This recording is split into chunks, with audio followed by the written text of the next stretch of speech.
Go a little bit off center because of the weight. Got it?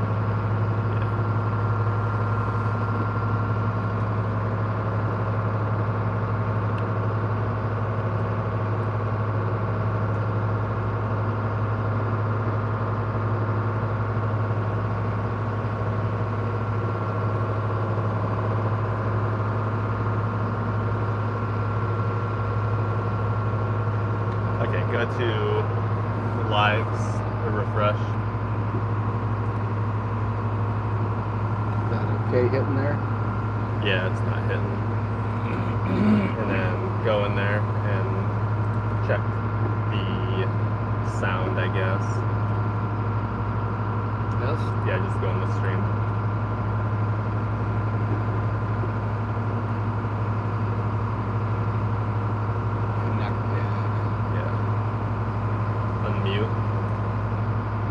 Unmute.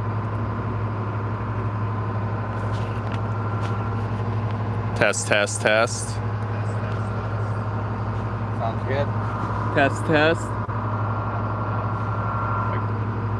Hopefully it wasn't just picking up my microphone. Test.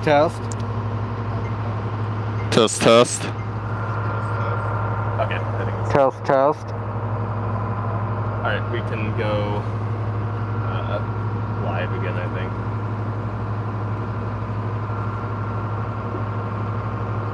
Or wait, do yours again, make sure it's working. Test. Yeah, it is. Public? Okay. Yep, public.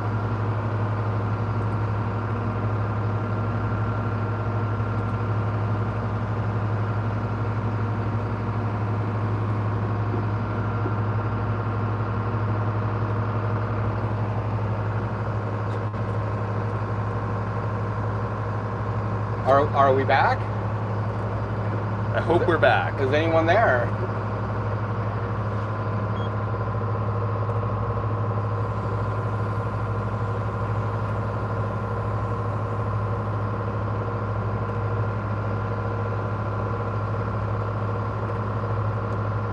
We're connected, but are we connected?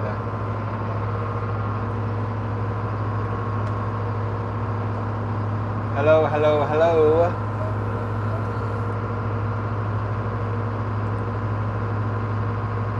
There we go.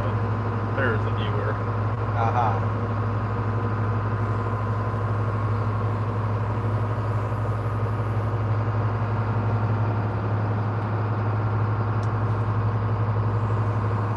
Let us know if you can hear us okay.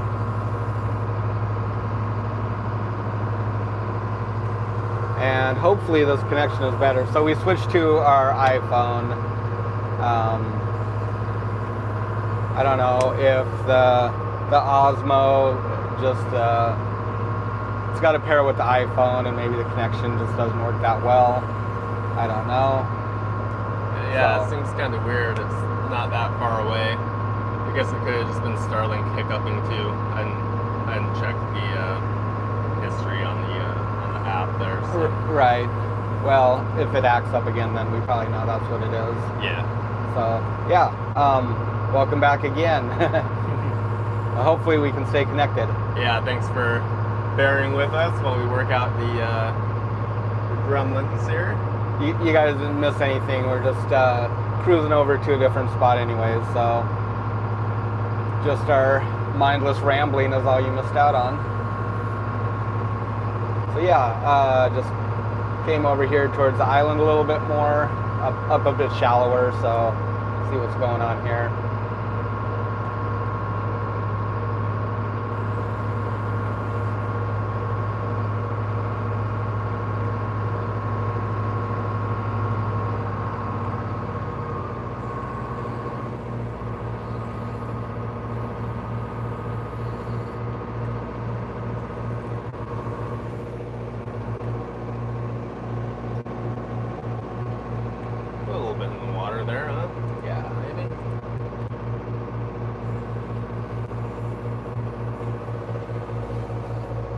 Set up outside.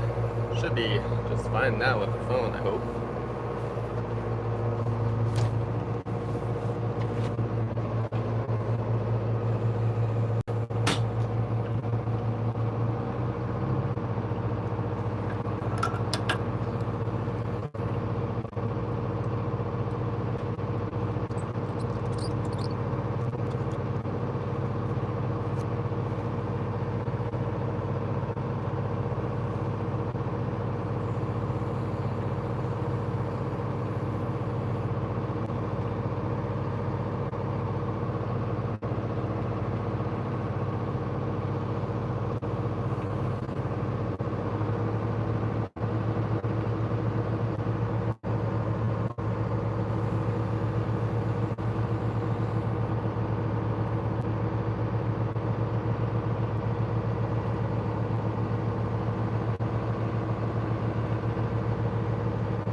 No, still fishing, Shannon. Just connectivity issues. We were streaming through our DJI Osmo, and it's paired with the iPhone, and I don't know if it's like losing the connection or what, or if it's just a Starlink. So anyways, we switched back over to the to just the iPhone, and we'll just use that and see what happens here. So we're about a third of the way there. About 700 pounds on, so take about 2,000.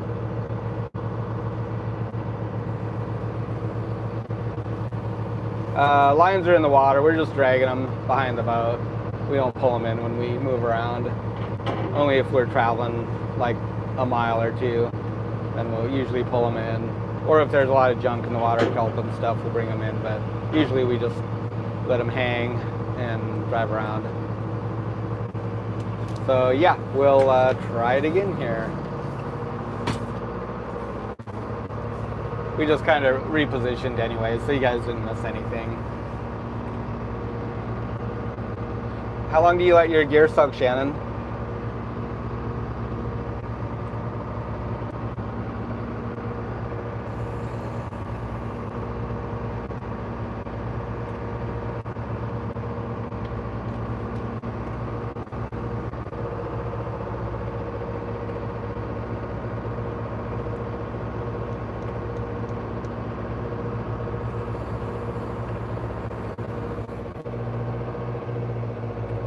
Oh, 3 hours, okay.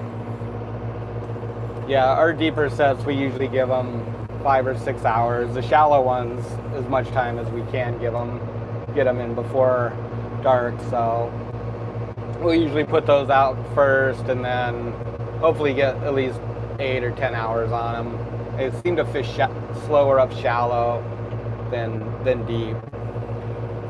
Or at least we'll get bait coming back, so we like to give them more time if we can.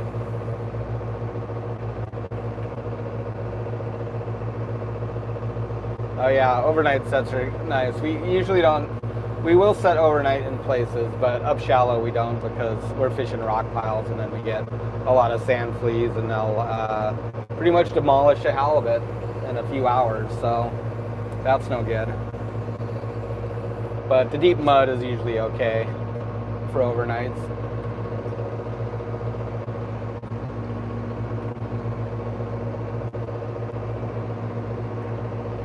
The blue box on the aft deck is just a big tote. We use it to carry extra ice or ice down fish if we're taking it into our custom processor, and it's just a little bit.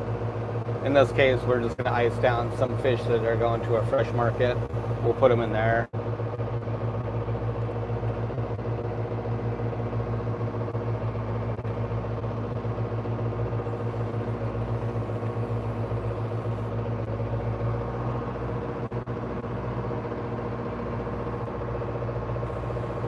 Yeah, the fleas are terrible in some places. It's kind of odd how sometimes it's set just a quarter mile or half mile apart and you'll just have terrible sand fleas, and the other one there'll be nothing. But it's really frustrating to pull gear and see that mortality like that.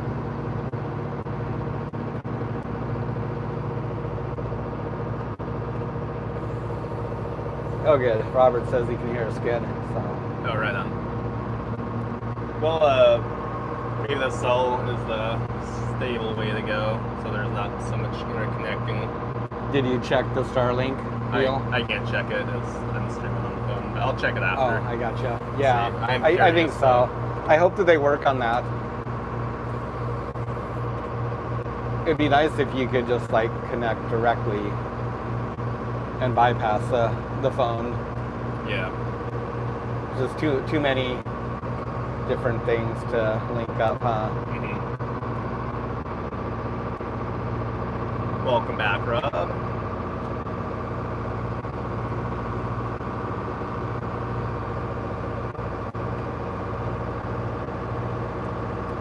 Well, we cruised over here closer to the island.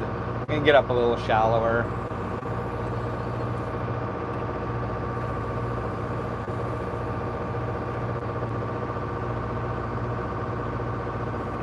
So be a minute or two.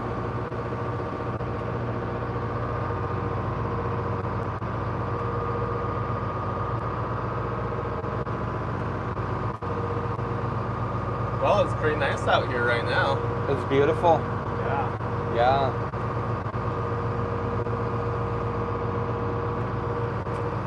Well, I started fishing in 89, I guess, or 90, something like that. Fall of 89, I think. And fished on just a big liner, long liner, 75 footer. Fished with the same company for about a decade. They had a couple different boats and rotated around between them, and fished with a couple other guys too, on and off. But pretty much most of the time I spent fishing for the one company, for the one owners. And then we bought our little boat like 25 years ago, and that was pretty much the end of crewing on other boats. We did a little bit here and there for maybe a halibut trip or something, but for the most part, just running our own boats. And then we got the Emerald Isle in 21 and did a bunch of work to it over the course of a couple years and started fishing it last fall. So we've been fishing it a little over a year now. Yeah.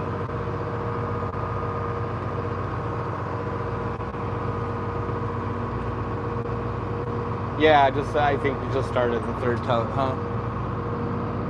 Yeah, it's empty right now. Number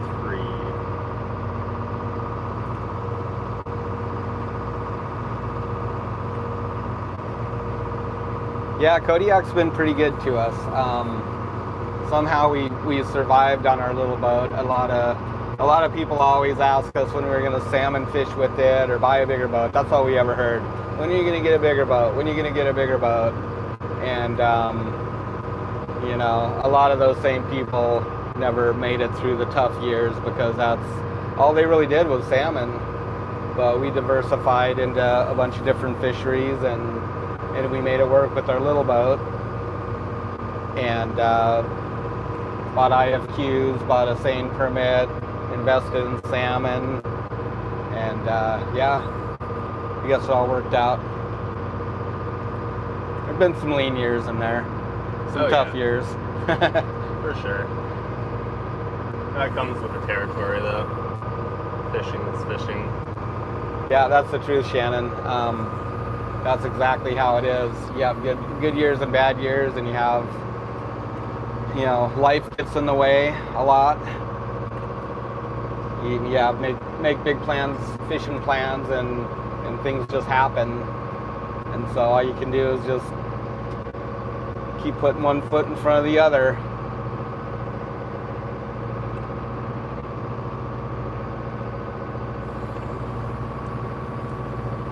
I think it's a cool livelihood. We're pretty lucky to be able to do what we do. There we go. There's some fish for us, Matt. Yeah.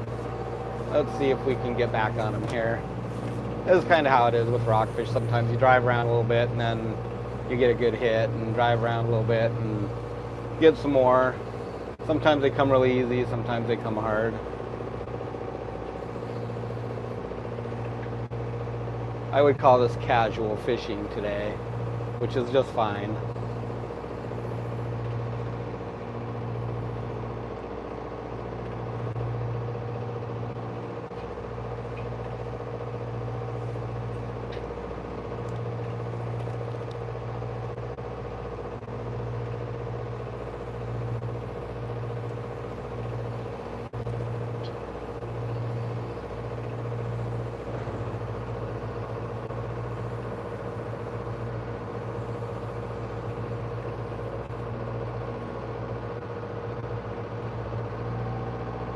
Once this wind kicks up a little bit, these fish will probably really get active.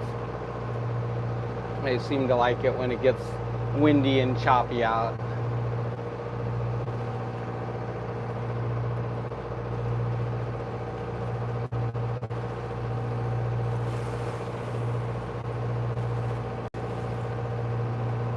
Yeah, you absolutely have to be diversified. There's still guys here that just only do salmon. You know, their boats are tied up all winter long, all into the spring. They hop on there and they fish for 2.5 months, and boy, I don't know, it's like risky, I think. You have good years like this year with pinks, but then Kodiak's cyclical on pink salmon, so we have every odd year is a strong run of pink salmon, and so these guys like tough it through the even numbered years, and then they do get on the odd numbered years, you know, provided that they don't have anything catastrophic like an engine failure or their skiff goes down.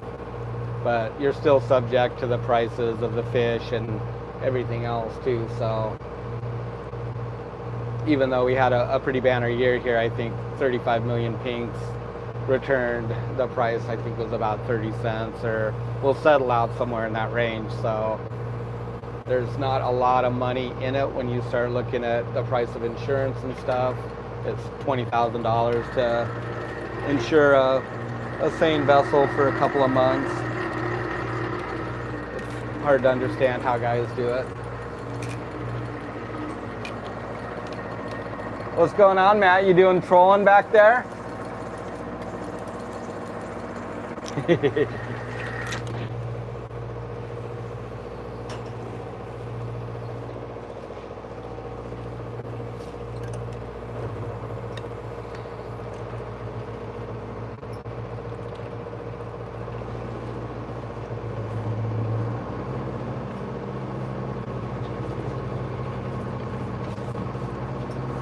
Missing our hailer. Right? Just circling back on the spot. I think we just got to go up more shallow still. There's a few fish out here, but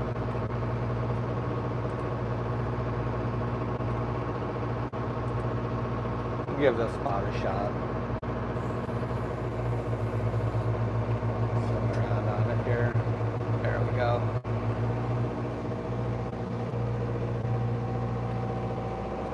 Give her that go. So Tanner's opens January 15th. I don't know if we'll have a fishery this year.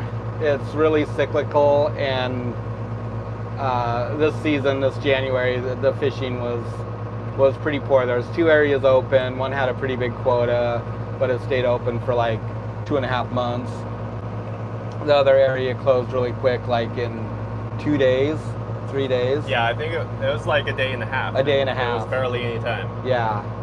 And so we're on the tail end of a big cohort is what it's called, and we likely won't see another fishery for maybe 3 to 5 years, just depending on recruitment. So yeah, thanks for sticking with us, Eagle Red Plane. we appreciate the likes. There we go. 10 fathoms. 10 fathoms. Let's do this. Let's get them. Quickly, quickly.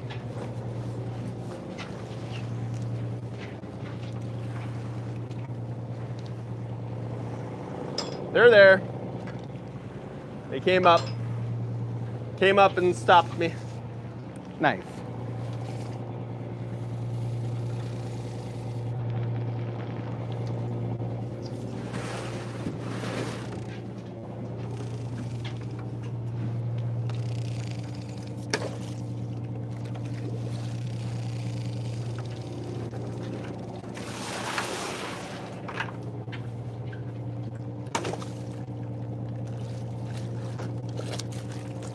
I want to say we did pretty good next to the island last time we were down here.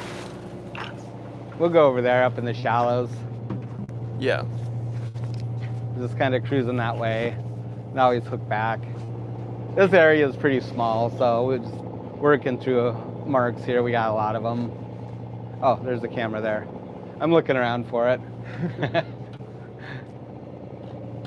I didn't get anything. Just a couple on mine, I think. It looked like they were gonna go crazy there for a sec. I think I went through that school too fast.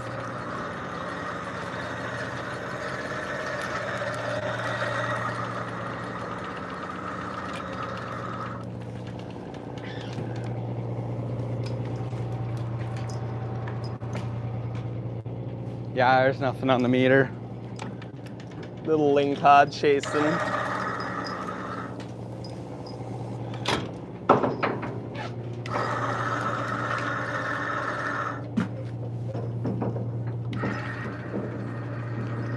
Was he big?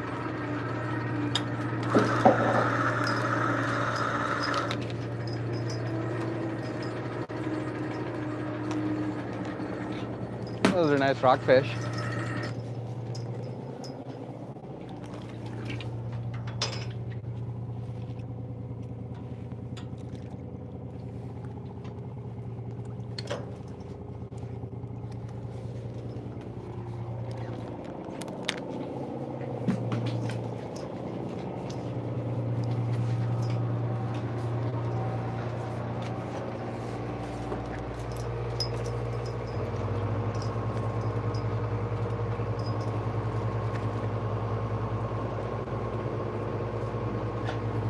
This boat drifts so fast. Well, it doesn't drift, it just keeps coasting for so long compared to the fishtail.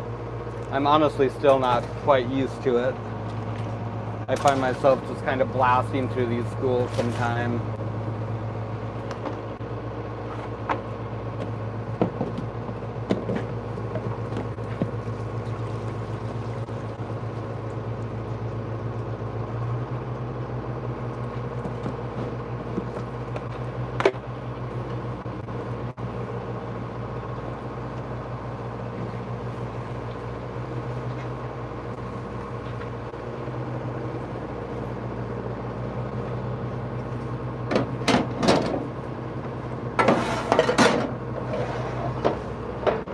I'm just harvesting some ice water to put in with our other market fish. Since we're not putting our smalls down in the hold, we're gonna keep them in this blue tote over here.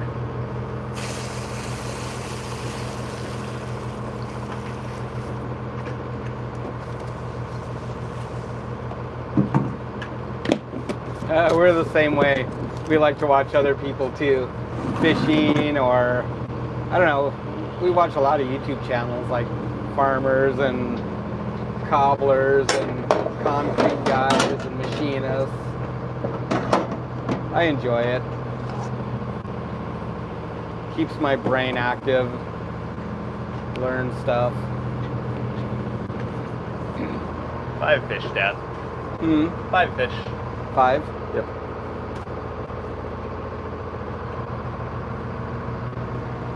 It's always fun watching glacier shark trolling. Yeah, it is. Kind of makes me jealous. I'd like to troll. So the only legal gear in Kodiak area is gill net, both. Well, there's no drift gill net. No drift. Set gill net and seine here. That's we don't have a troll fishery.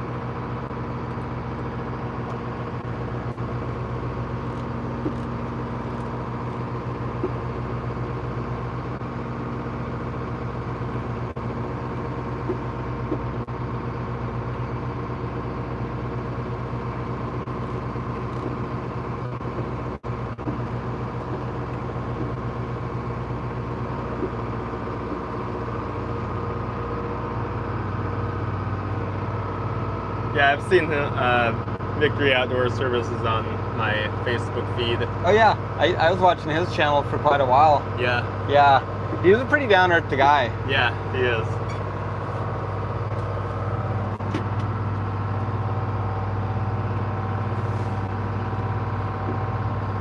He's got a big channel.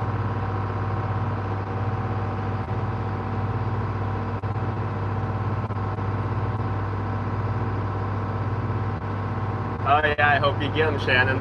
Oh yeah, the unknown. Yeah. You know, up here it's been like all the old hot spots are, it seems like they're just not really working. Sometimes they hit, sometimes they don't. We found ourselves moving around a lot the last couple of years. Just different sets, new spots. Totally hit or miss.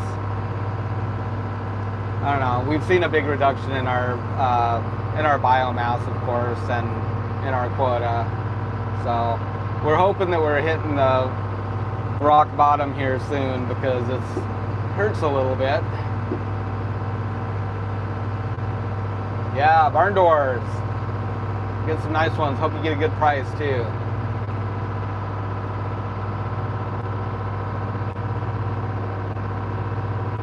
Yeah, just go for that Starlink. You'll love it. You'll be totally connected for all your business stuff too. I think that's a big part of it for us, is just to be able to connect and take care of our emails, run our business, visit with our family.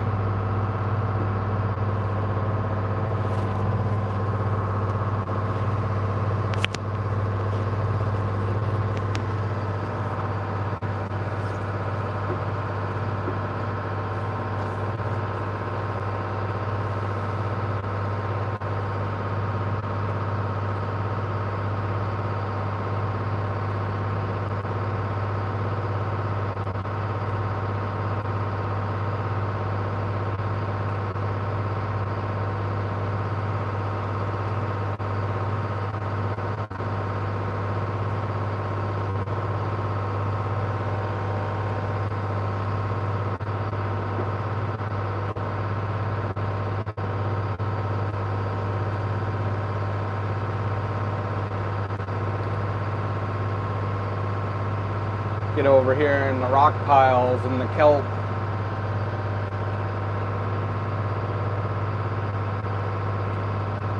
We usually try and target bigger fish, but that's okay if we get some small ones too. We still need about 100 smaller fish, so that usually works out pretty good.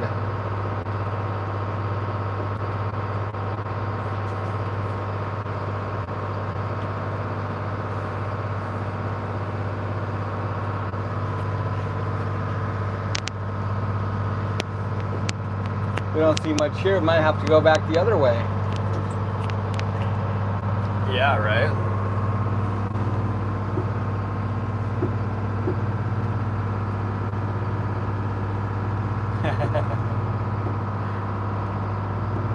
Yeah, isn't that deck nice? I can't get over how much room is back there. It really makes it comfy for everything. Had lots of room for the net. That was really nice. We seen the fishtail before, and I tell you what, it wasn't much fun stacking that net on the back. Yeah, quarters were pretty cramped on there. Yeah. I'm surprised we even fit everything on there. I'm surprised that we did as well on there as we did. Yeah. Our first big year, we were on the boat, I think for 45 days. We were out. Poor mom, she about killed us. She was tired of the boat. But what a trooper. We were over on the west side of the island delivering to a tender, so you can just stay out and fish.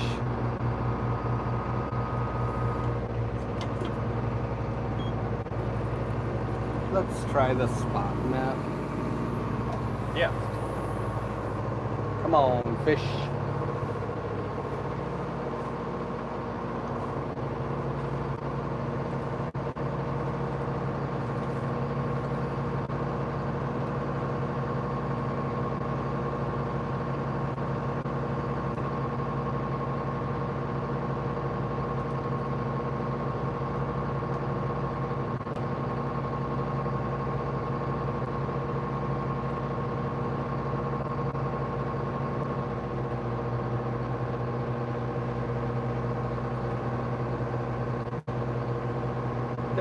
There's a sizable charter fleet here now. I want to say maybe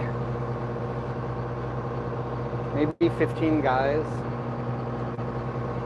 There's quite a few lodges around outside some of the west side of the island. I think there's one down here in Kaluta, one in Ugak on the east side, then some up on the north side, Raspberry. There you go, Matt. Oh, 10. Yeah, so we haven't really thought about it too much. So to charter halibut now, you have to have a license. is pretty expensive. It's like, I want to say for like a 6-pack license, it's maybe 75 grand. So it's a endorsement, I guess, on the charter permit. We'd have to get licensed and stuff too. That's one thing people ask us a lot about is where do we get our license, or if we need a license. We don't need a license to fish, to run the boat. All we have to do is just buy our fishing licenses. So every fishery has a different permit card that you have to buy. Some are pretty reasonable, like the one for miscellaneous fin fish for jigging like this is a $75 permit. I want to say the vessel license is 60 bucks. Maybe it's 24. And then other permits like halibut, our halibut permit that we have to renew every year. That's in addition to buying the quota, is just a permit card. You have to renew that every year for every fishery. That's 150 bucks. If you land more than 8,000 pounds, then it goes up to 600 bucks. I think the Dungy fishery here, that permit got pretty high because it's kind of based on the value of the fishery and the landings. Last 3-4 years, fishing was really good and a lot of landings, so it was a high value. And that permit went up to like 800 bucks, 600, 800 bucks, something like that. So, but to actually run the size of boat, we don't have to have like a 50-ton license or any boat license at all. Just like anybody can come up and buy a boat and run it, which is cool in a way, but also maybe bad, depending on how competent people are, I guess. Oh, you're catching back there? That was the initial drop. I'm just yakking. Oh, you've got fish on, huh? Initial drop fish? This is a nice fish.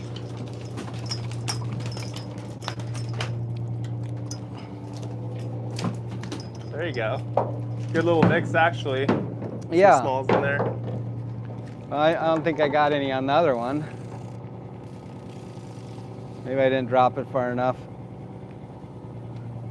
Too busy yakking.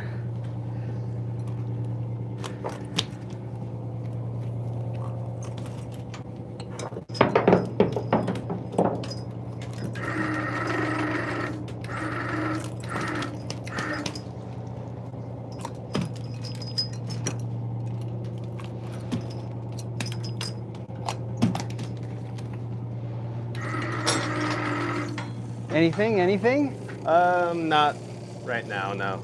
You know, I thought these fish would really be lit up, but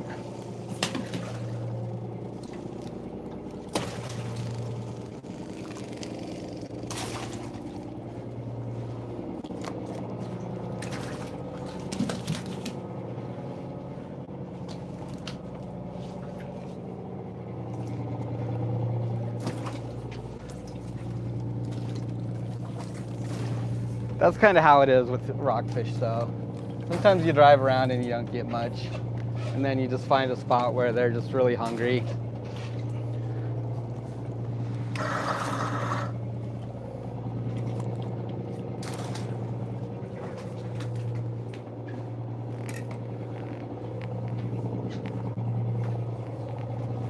Yeah, I'm not really sure if I want to charter anyways. That can be kind of a tough job. I think I touched on that a little bit last night. I'd always feel like really bad if I took people out and take their money and don't perform and don't bring home a bunch of fish for them. I think I'd feel pretty bad about that. Yeah. So it's kind of a lot of pressure in a way if you have that mentality. There is kind of a lot of pressure. And most people are cool, but sometimes there's some real jerks too. Right. You know, I remember walking down the dock that one day and one of the charter guys was just screamed at by this lady. She was just going off on him about not catching fish and how much money she paid, and I don't know. I mean, it's fishing. Sometimes you get them, sometimes you don't, but that's kind of hard to take. At least when we're out here on our own, the only person you have to be disappointed in is yourself. And you just know that's how it is. You have good days, you have bad days. Oh no, what happened to your camera, buddy? Ah. What are you guys looking at? Boy.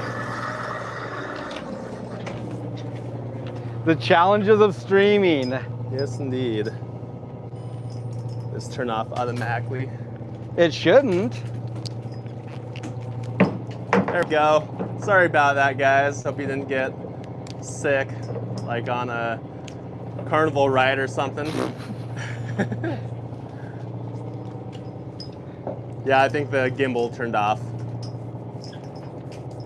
Well, as you can probably tell, we're still figuring out the streaming deal. We haven't done too many. Yeah. Well, not fishing ones for sure. This is only like the 4th time, I think. I'm wondering how like just the actual webcam like in a fixed position will work, because you can set different like cameras up on your streaming platform. So like one that you would OBS. use like on a computer monitor, Yeah. like those ones, just Or- get Or any a decent kind of, one. Yeah. Yeah, and if you just have like 3 different spots, one inside and a couple outside, that might work pretty good. I have that one at home that I got. Yeah. It seemed like the quality was fairly good on it. Yeah. We- Well, we you'd should want to probably get do one some- with like a microphone and stuff too, probably. Yeah, we could probably do Waterproof. some tests with it. Yeah. That would be kind of cool. It'd be nice to have some different angles. It would. And then if they're wired, they're not going to lose connection, like mine Right. did. There you earlier. go. That's true. Reeling in? Got anything? Oh yeah, this one was down by I don't bottom. think I'm on anything here. Couple of darkies. Big fatties too.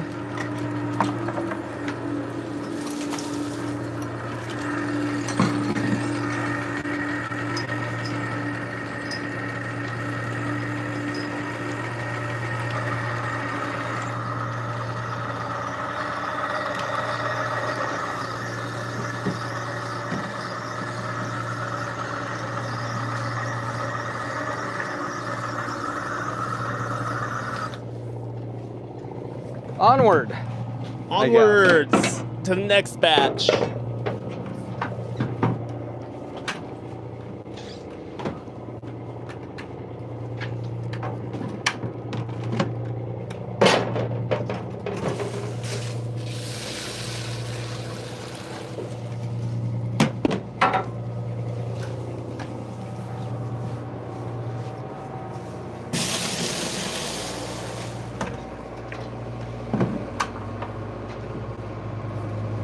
Well, not really lighting it on fire today, but they're trickling in.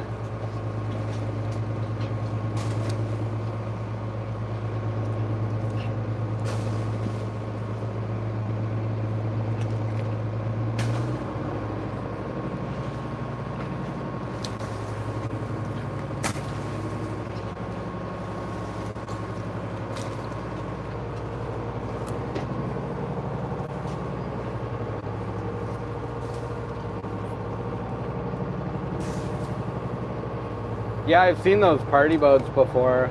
It's kind of crazy how many people are on those, and some of them are really successful and do good.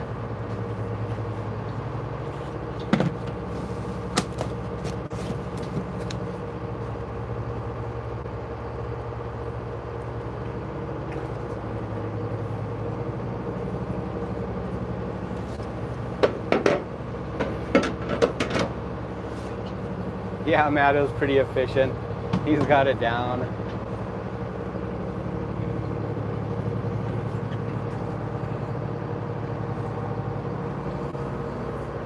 It's fun to watch him work. Excuse me? 6 for the market, and then 2 darks. 6 for 6 littles. Yep. 2 Littles. darks, and then 10 black for the fillet.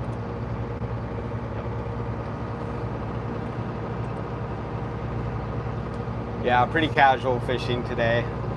I don't feel like I usually feel a lot more pressure down here. Yeah, well, we knew we had a small weather window to work with and Yeah. a small amount of fish to catch, so Yeah. I think if it was the full amount, we'd probably be like, I don't know about running down there. There's not much time to get the full trip. But maybe we would have. Maybe. We have put that many on in that amount of time before. The black rockfish can be pretty voracious. Way back when the quality, I should say way back when the processor, we just sold directly to them and they didn't really care about the quality. I should say they didn't reward you for the quality. So we'd put fish on like really fast for rockfish. We did trips down here, traveling and fishing and back to town in 30 hours or less, which is, you know, like 6 or 8 hours of fishing for 5,000 pounds. I don't think I have that much energy anymore. Those are some pretty hard days. Yeah, they leave a guy pretty winded. The most we ever put on was like 640 fish in 45 minutes. So a little over 3,000 pounds. It just about destroyed us both. We did that 2 times. Not the same trip, but 2 times in our fishing career. I'll never do it again. That was too much. Oh, Hi, there's dear. Mom. Hi, Mom. The boss showed up in the chat room. We better start catching some fish. Yeah, like Rob says, they started strong on the first 2 places. That's kind of how it is. Yep. It's like you get a good hit and drive around for a while, and then a couple of hours pass, and you don't have much to show, and Yep. then you find another good hit. Then you get to the end and there'll be a fish on every hook and they'll be just boiling at the surface and you won't want to stop. But you got to drive away. Trip's over. Hi, Mom. Yeah, we might circle back to that over there. It's not far away. It's like 2 miles, so we'll just work through these marks and see where we end up. You can come up through those. Those have small fish on them. Yeah, those have small fish over there. That'd be fine. Or do you want to get back out there before it starts puffing up a little bit? I don't think it's gonna matter. I think we're perfectly fine. Whatever we do here. That deeper water didn't seem to have as much fish on it. Although I didn't really do. You know, I kind of drove through those marks. There's a spot out here in the middle somewhere. It's probably this 19 right there. Or that 17. Those were banger drifts right there. Mm-hmm.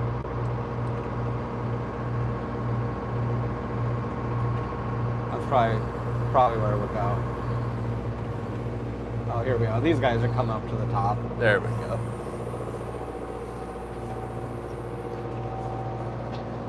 Ready? Let me come back around on it. Okay.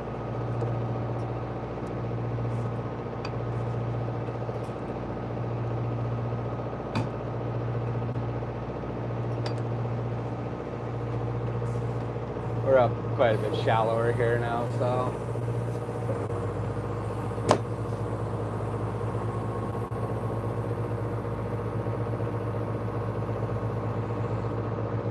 Well, I don't know if we'll make it home tonight. It's supposed to come up pretty hard here late afternoon out of the southeast, like 25 or something. Might be getting a little nasty, so we'll see. Our plan is just to get these fish on and then just run back up to where we anchored up last night. And then it switches around back to the west tomorrow, early morning, so be a nice travel home. The big thing is you get that southeast against a big ebb tide this evening, and it's going to be pretty nasty at the Narrows.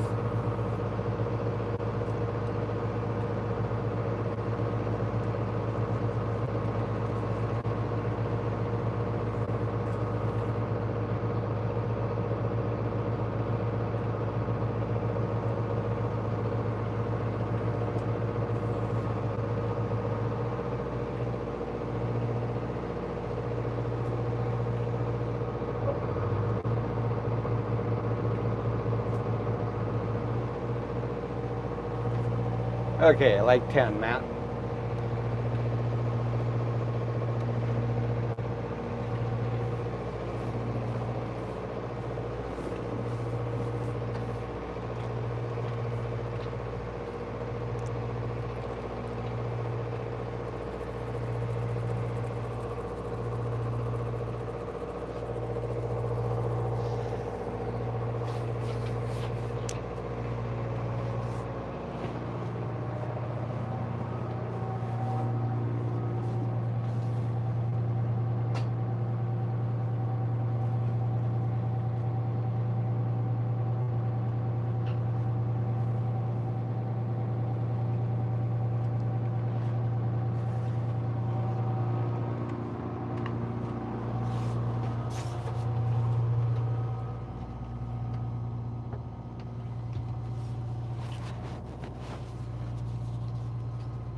Tasting it.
Oh no, Matt, you went upside down again. Ah.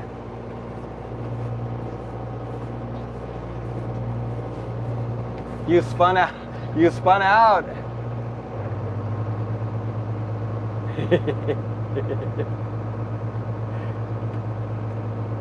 It might put me to sleep too. Same here. I do get kind of drowsy sometimes on rockfish trips. I'll be up here driving around on a hot sunny day. Feels like someone threw sand in my eyes. Matt will have to come in and check on me. Finally, I'll get us on some fish and wake up. There we go, about 5 to 10.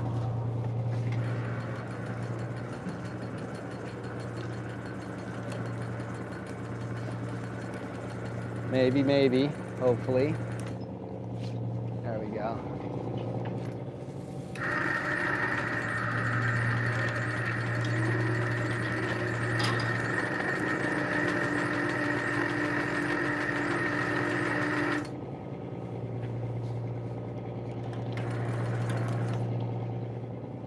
This is the part that they don't really see. Yeah. The boring bits in between good Yeah. spots. Straw Carpenter said that engine was gonna put him to sleep. Told him not gonna lie. Same here. Yeah.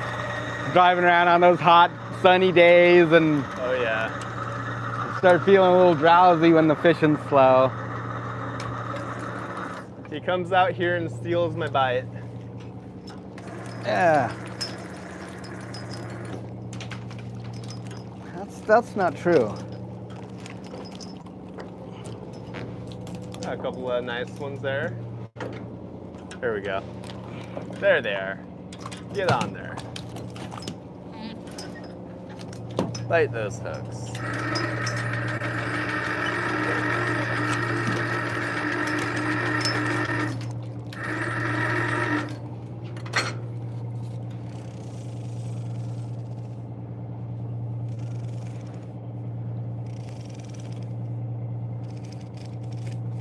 What you at? Just a 5, but I think I only got one here.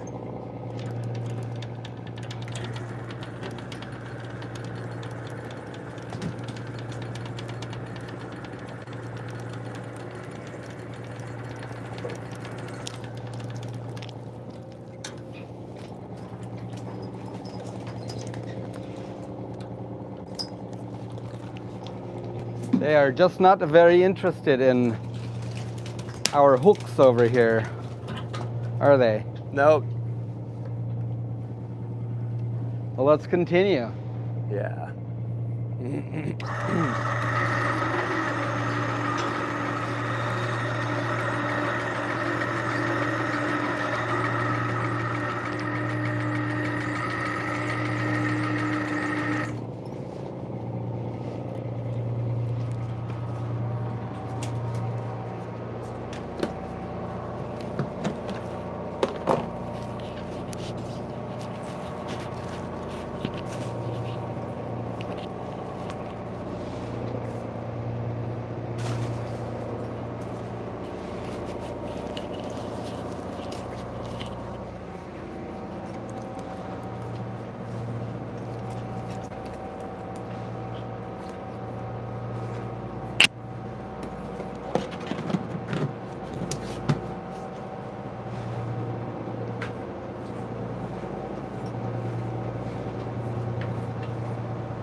Know what's going on with this thing. It's confused. I just got you guys on the gimbal. We're gonna get a hard mount that you just clip in, but they only had cheap junk at our Walmart, so it's gonna get online and look around and see what they got.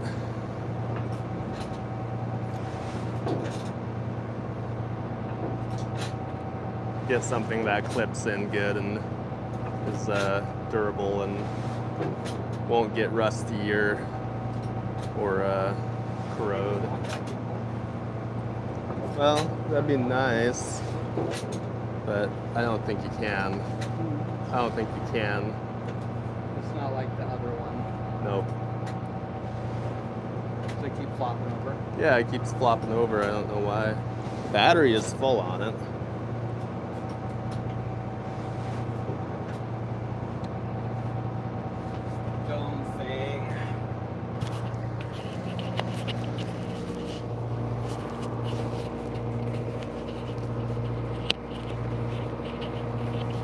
Yeah, we need to get a fixed mount for our iPhones. I guess that's been on the list. Yep. That's what I was just telling people. We were supposed to research some good ones. Yeah.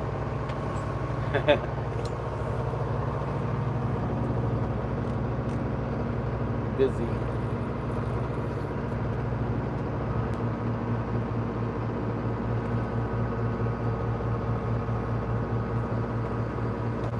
I know there's some hungry fish around here somewhere.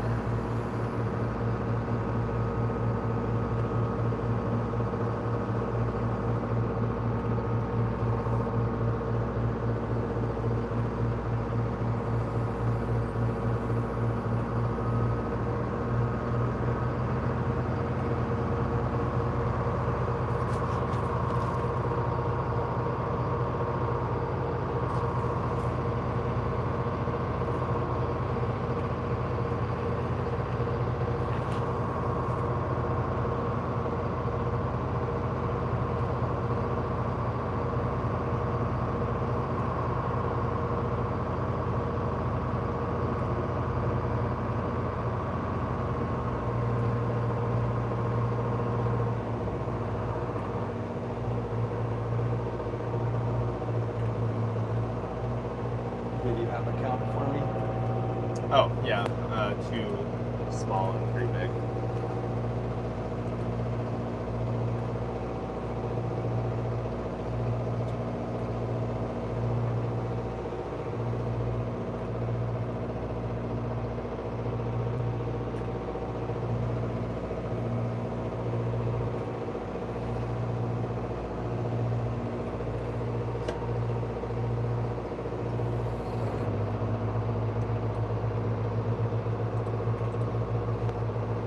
Swimming around down there, huh? I think so.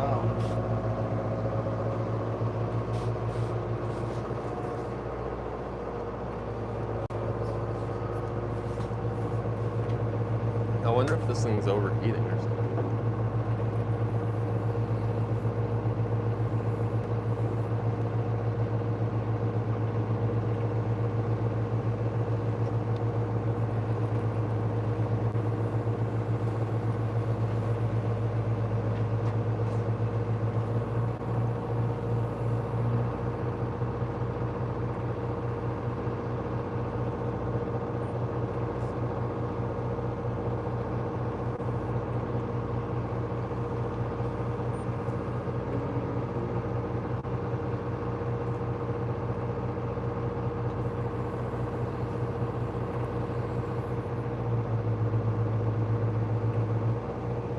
We'll try a different mode. Maybe that'll help.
Okay, that's just getting annoying now. 10, Matt.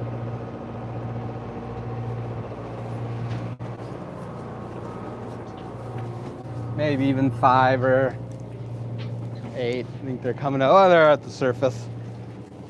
They're biting mine at the surface. Surface dwellers. Yes. I knew we'd find some hungry ones around here somewhere. Now let's see if I can not get tangled up.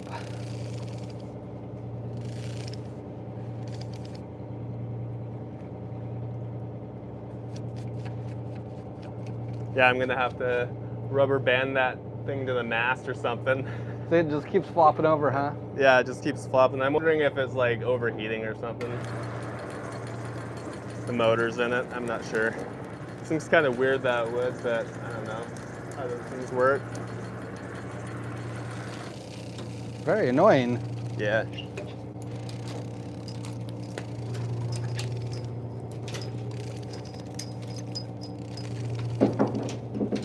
Yeah, these guys should be lighting it up. They're shaking up to the surface.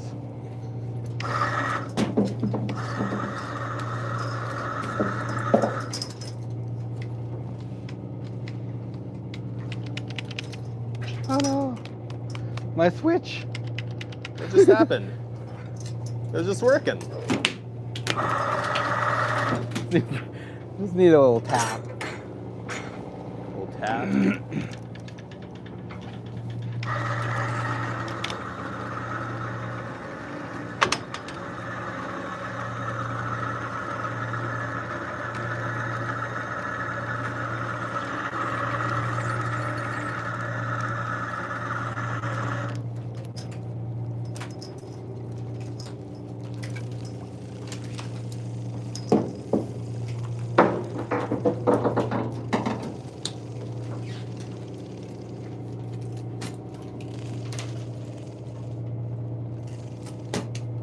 I'm gonna need some coffee pretty soon. It's true. This keeps up.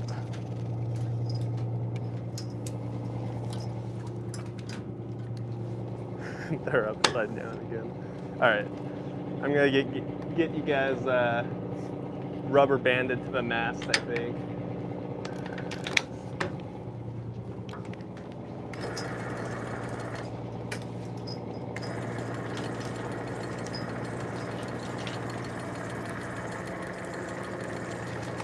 Oh, come on, I lost my fish, Matt. He had one fish and he loses it.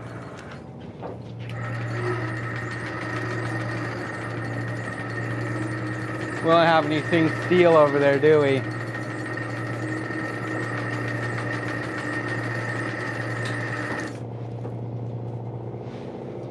What's that?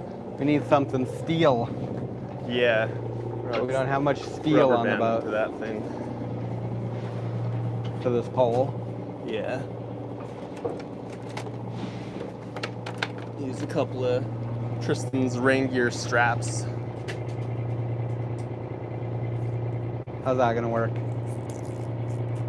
Just around the sides of it. All right, hold on, guys. Yeah, Gorilla Tape. That would work good. Here, go around a pole first with one. Loop it on itself like again. Oh. Ooh, that's smart. There we go. Big brain action. Only right there. thing is the view windows are very big. Go up that pole. I'm somewhat confident in this rain gear strap.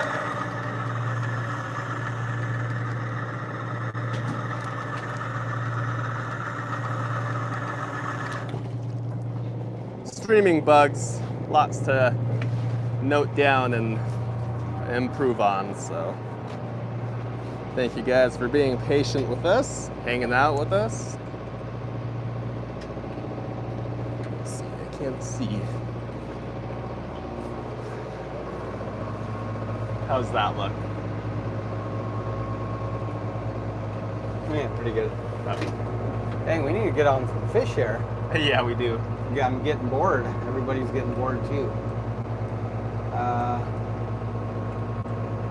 Well, Swing back the other way again? yeah, I think so. Yeah.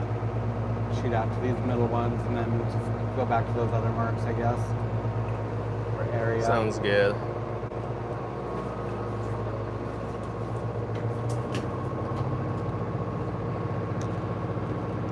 Well, we'll cruise around here a little bit more.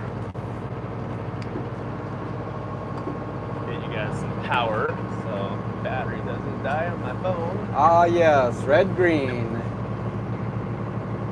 Sage advice right there.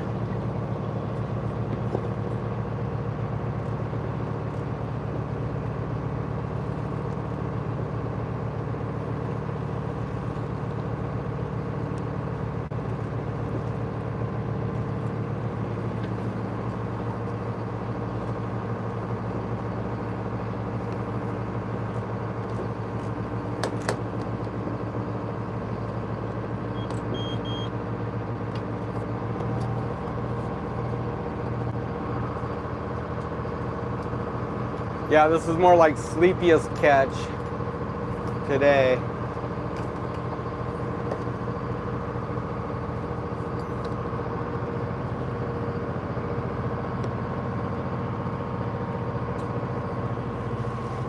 You got to give them credit though. It's hard to keep coming up with all that drama after like 20 some years on the air.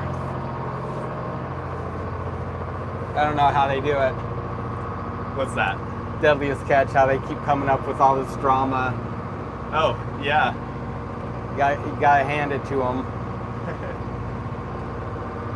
I think at this point it's a lot of acting just on the captain's and crew's part. I think so. Like the first maybe couple of seasons was probably real stuff, but drama sells, so yeah, gotta keep up with the act. I find it exhausting.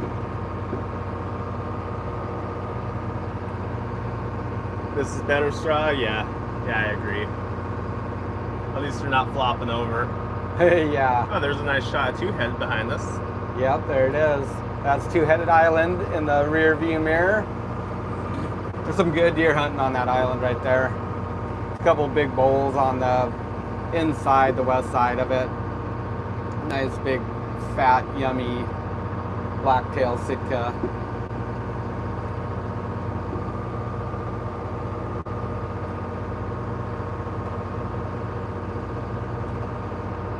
All right, let's find some action here.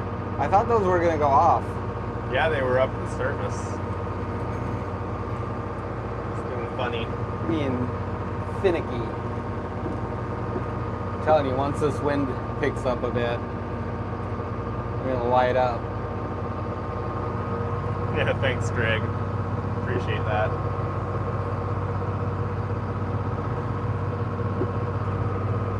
Yeah, we enjoyed Deadliest Catch the first few seasons, but then, I don't know, now it's just like, I see clips on YouTube and Instagram and Facebook, and I don't know. It's kind of tiring to watch.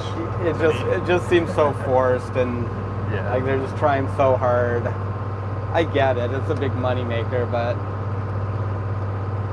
big money maker for Disney or whoever owns the rights. Not so much the crew, I don't think, anymore. I was gonna say, hopefully they're paying the talent.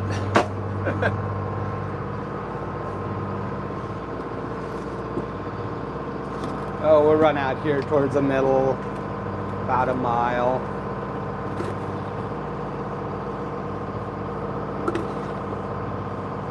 So just check some more marks here. That's all we can do. Just keep driving to marks.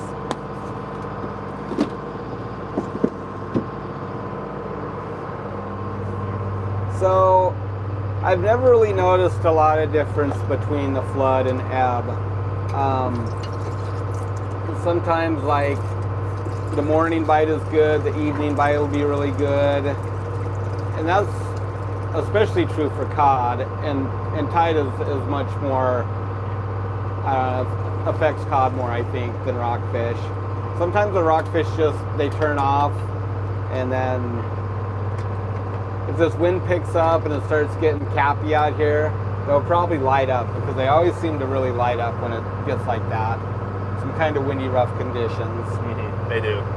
They get excited. But yeah, we don't generally notice a lot of difference, but because it'll be the same on both tides, fishing can be really good. And it could be really poor. I would think this time of year that these fish would be more active, but it's kind of like that sometimes too, that you'll find a bunch that's really hard on the bite, and a mile or two away they're kind of just not interested in it for whatever reason.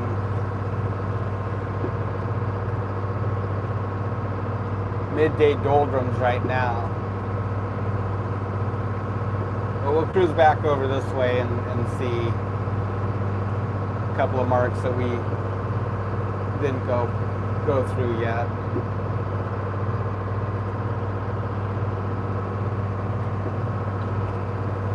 There's lots of ground down here anyways, so I guess if we have to, we can roll up to Black Point too. I guess I left some fish unattended out here.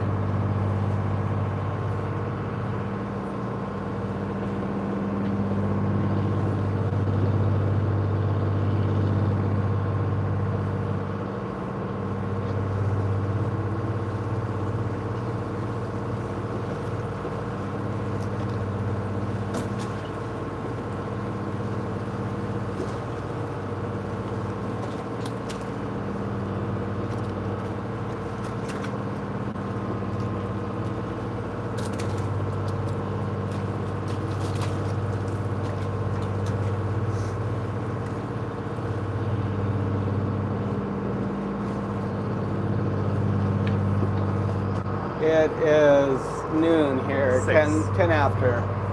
6 pigs.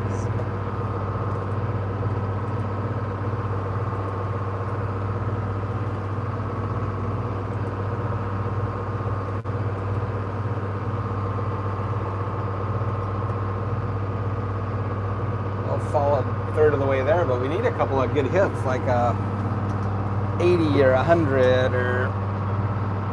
Yeah, we need a couple bends. Get us back on track here.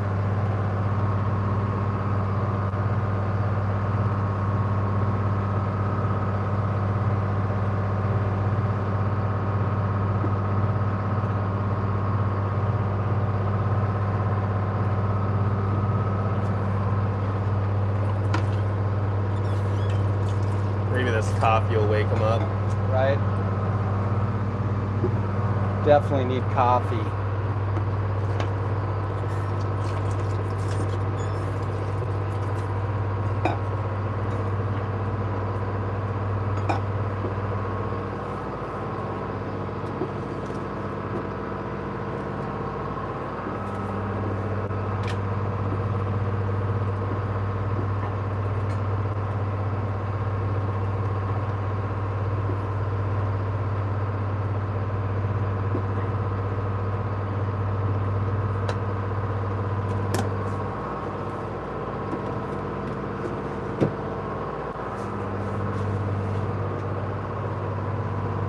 Well, at least we got good weather.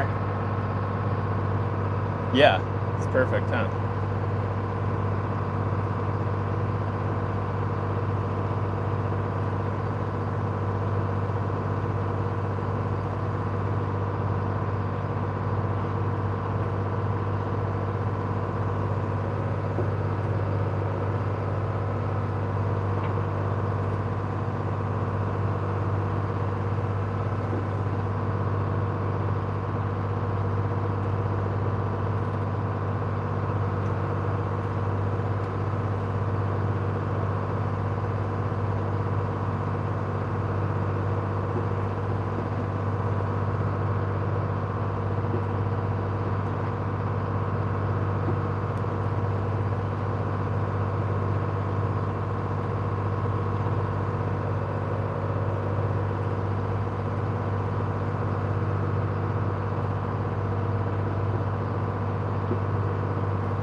there's some birds. Bird sign.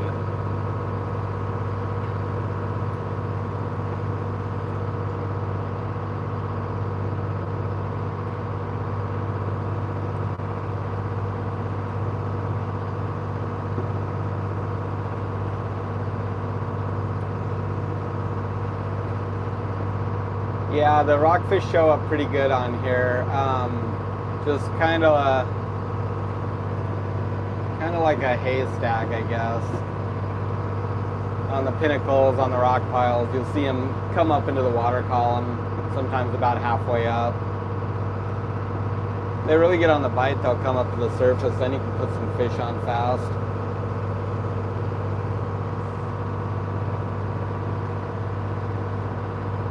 They haven't been terribly interested. The first couple drifts were okay, but this last bunch over here towards the island, not very much activity. So I guess those guys aren't hungry. Gotta find some that are hungry. Yeah. Back to that first area, huh? Yeah. Or over toward it. Well, there used to be a couple of good little spurs out here in the middle. I think this is one of them. We pulled some fish off those. Me and Mom pulled some fish off those.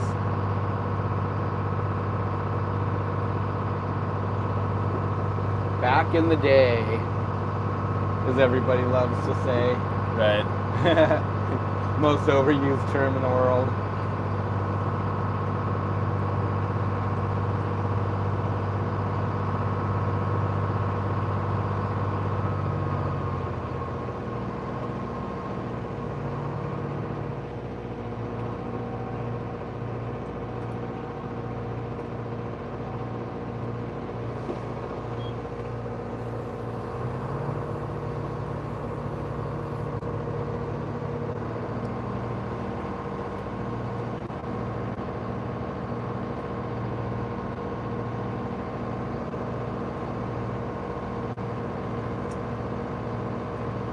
Oh, let's see, Starfall. It looks like we got about 200 fish total, just shy of 800 pounds.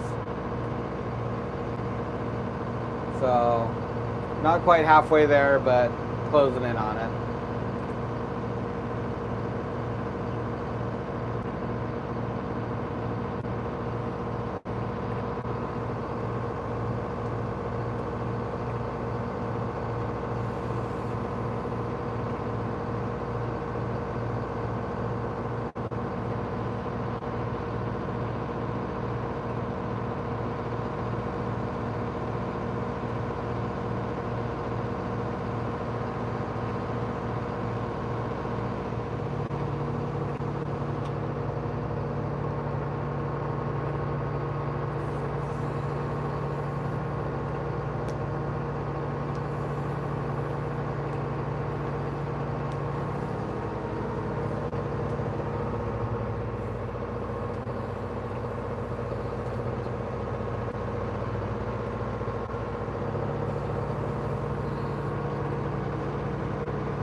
Nobody home. Nobody home. Not even any curious fellows.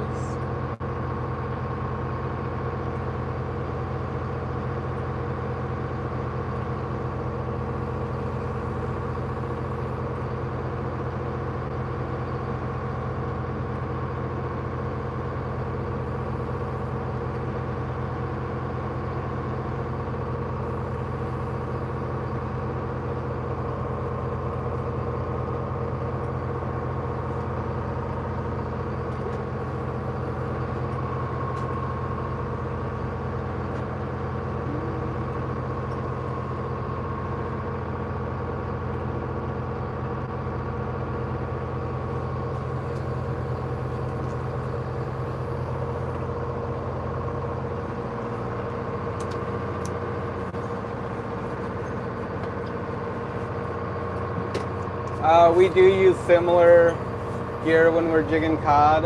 We have some stuff that we just do drifts with, just rubber gear. But then we also use circle hooks and bait. So it just kind of depends on the concentration of the fish and stuff. When they're schooled up and concentrated, you can just anchor up on a school and do really good.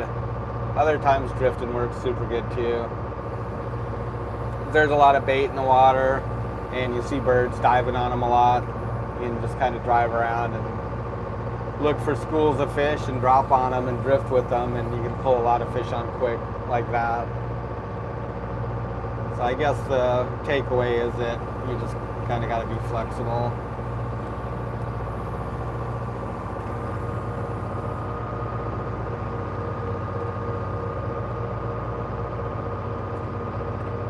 We have tried using bait for rockfish. It doesn't work very good.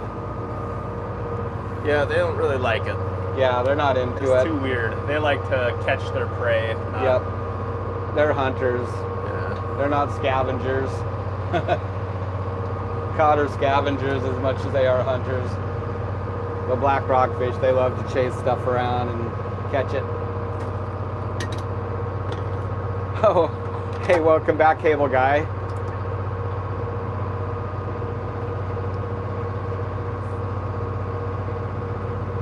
Yeah, we were battling technical difficulties there for a while. Yeah, first the camera losing connection, and then the gimbal being confused. Now we got you guys just strapped to the stanchion pole over there. Yeah, I'd say that the gear is pretty similar to what you guys use. I don't know if you guys use like gummy Max or anything like that. A lot of guys use those here. We just build our own gear just because it's more cost effective too, and it works fine. But yeah, it's actually pretty amazing how simple the gear is. Yeah, squid and herring work great. The squid's gotten really expensive though, Rob. It's like $2.50 a pound now. So it's like barely even afford it. We have been putting our net out for herring when we get a chance and try and get some. We didn't do very good this year, but last year we got a couple good nice hits of herring, and which was cool. We used it for halibut bait, but it was nice. The catch so far, probably pretty much the same as when you left, Cable Guy. Yeah. It's been pretty slow the last hour or so. Yeah, not really lighting it on fire this trip, but maybe it's because I don't feel pressured to. We got plenty of time. We're about to. We're gonna stumble on some hungry little critters. Yeah, we're kind of headed back to where we started back over that area. They seem to be a little more aggressive, I guess. And that's how it is a lot of times with these guys. Sometimes you can just knock them out of the park right away, and other times it's just midday, it's kind of slow. Yeah, a bit of a grind.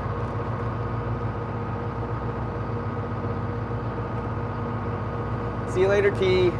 Bye, hon. Bye, Mom and T. Love you guys.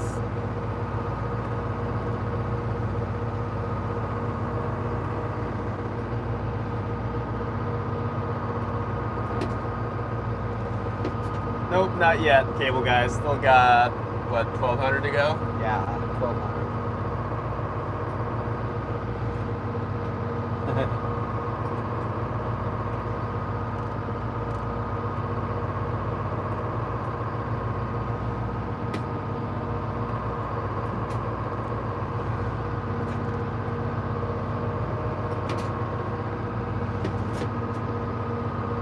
Swell's picking up a little bit.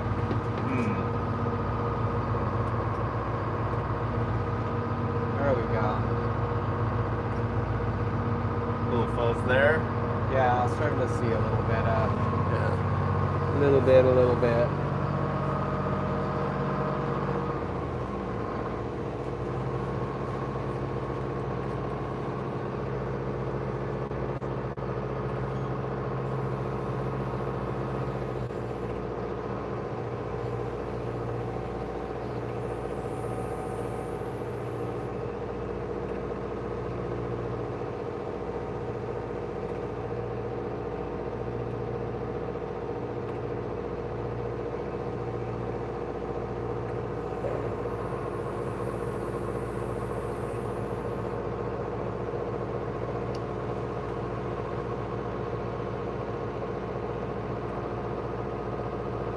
Well, cutting up the sharks is actually a lot of work. Their skin is really tough. It's really tough on the hands and the knives, and It's hard to bait it, and We're it's kinda hard to lazy, I guess. unbait it too. Yeah, it's tough. 10 fathoms, Matt. Oh, here they come. Okay.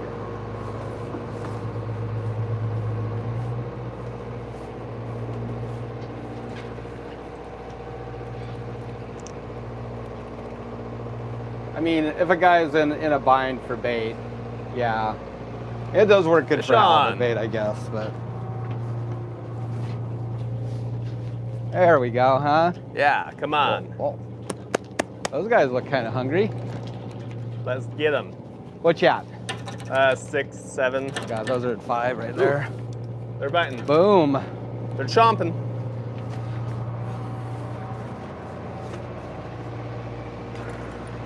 Here we go, guys. Little wake up call.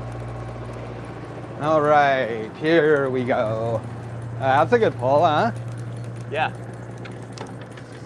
Woohoo! Bending her. There we go. Oh, I keep forgetting where the camera's at. Yeah, it moves every time you come out. All right. There's a stringer. Ah, good. Losing all my fish. They're popping off. Lippies. Oh, linger. Oh, I think he's small though.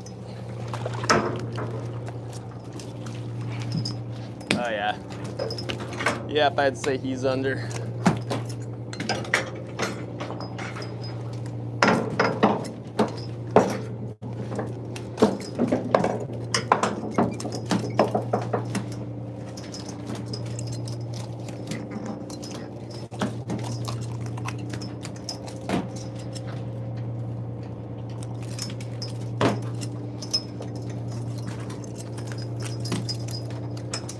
There's a nice 9-pack there, Dad. 9-pack. Beautiful. I lost one of mine. That ling cod shook him off. Yeah, 2 of mine popped off at the rail. They're still down there though. Chomp, chomp, chomp, chomp. He's too small.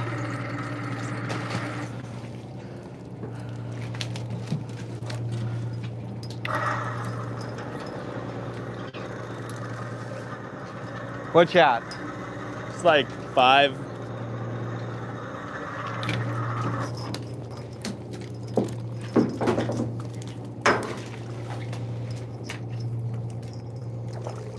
They tend to shake themselves off when they're so frisky though. They do, huh? Yes.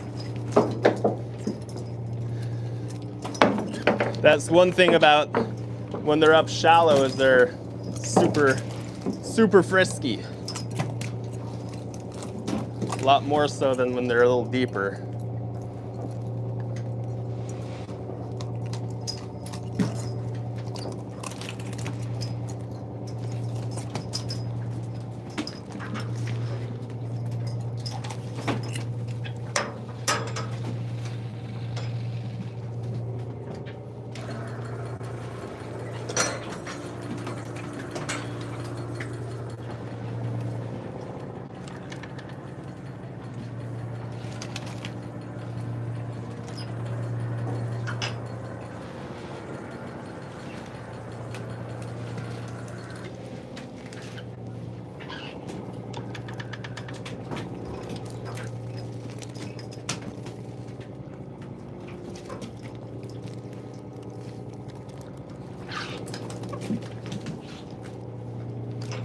Oh, nice pull. Yeah, that's a good one.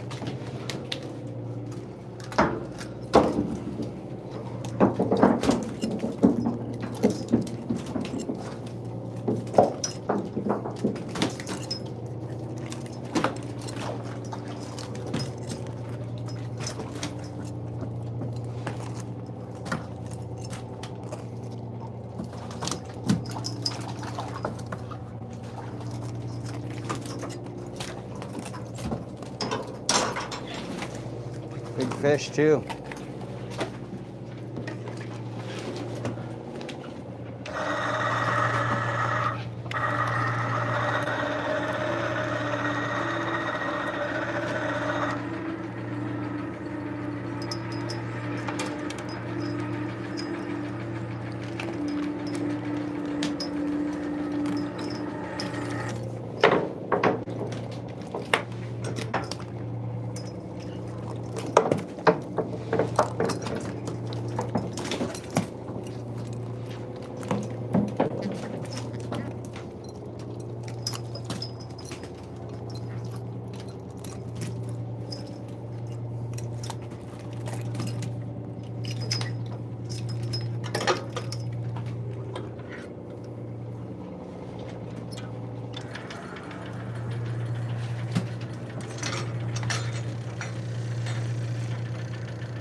Nice, Yeah, we needed that. right?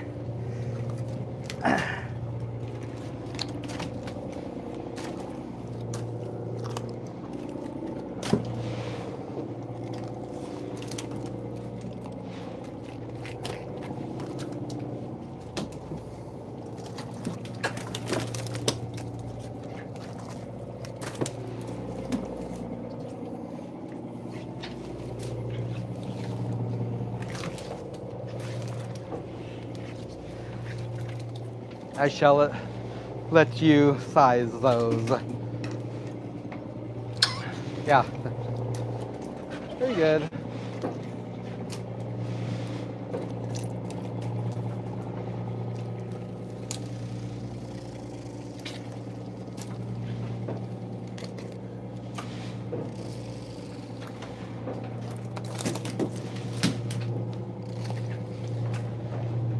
Okay, 36 for me.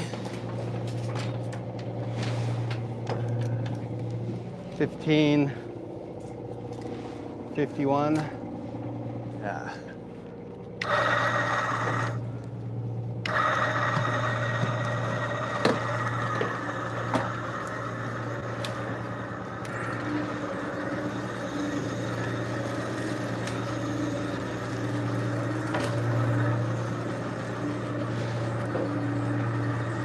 $52 actually.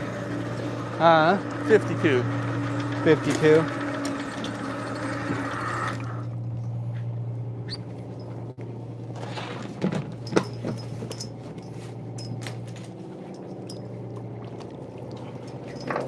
Are you still catching? Just a couple off bottom there. Couple stragglers. Yeah.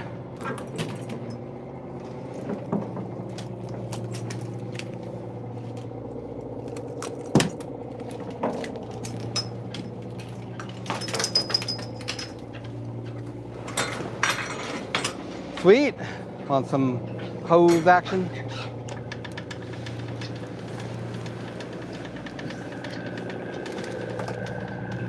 Keeping those ones separate. Yep. What was it, 52 or 53? 52. 52, all right. Here comes some juice. Yeah.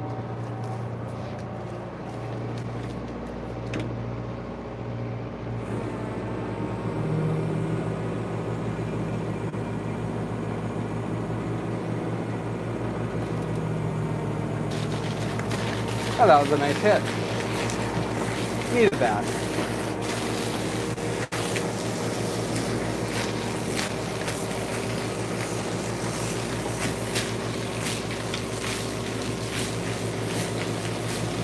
My fish are always bigger straw carpenter. Don't tell Matt that though. I always catch more than him too.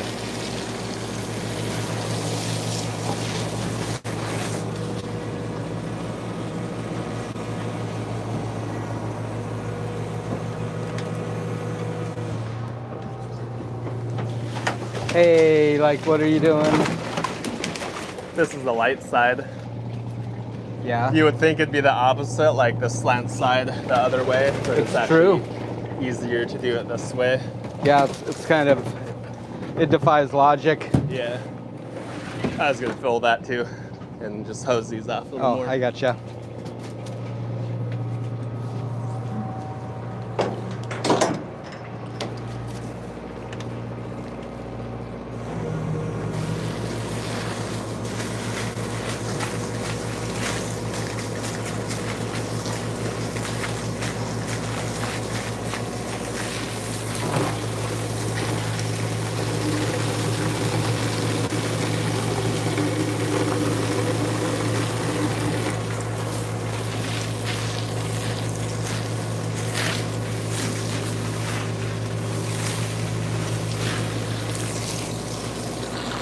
Okay.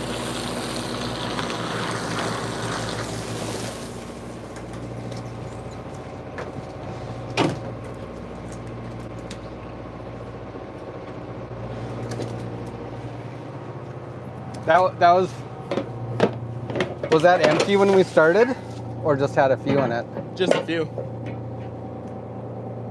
Like Maybe like 10, I think. Okay.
And 3 more.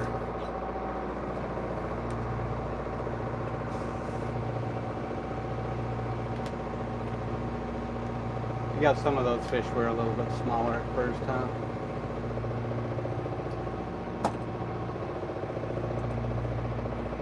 Yeah.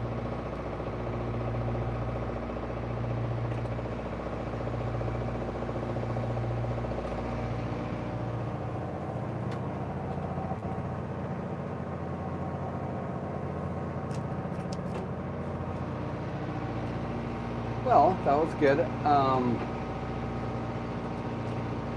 think my machine's down still.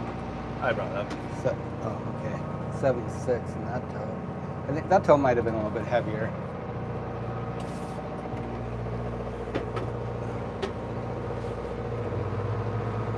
Five and a quarter average, or 4 1/4 average is what it says right now. They're pretty nice, I guess. Maybe that's not too far off, right? Probably not too far off. Yeah. That's what our last trip was down here. And we didn't sort out any smalls either on that one. All right, halfway there. Just like that. Yeah, that's my phone ringing. I keep getting these spam calls from this 206 number. It's super annoying.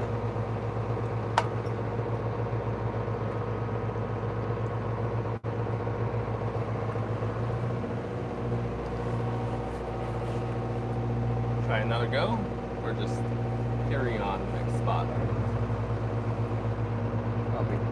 Probably carry on. Yeah. Well, it's starting to look pretty good too. Let's see here. They start coming up.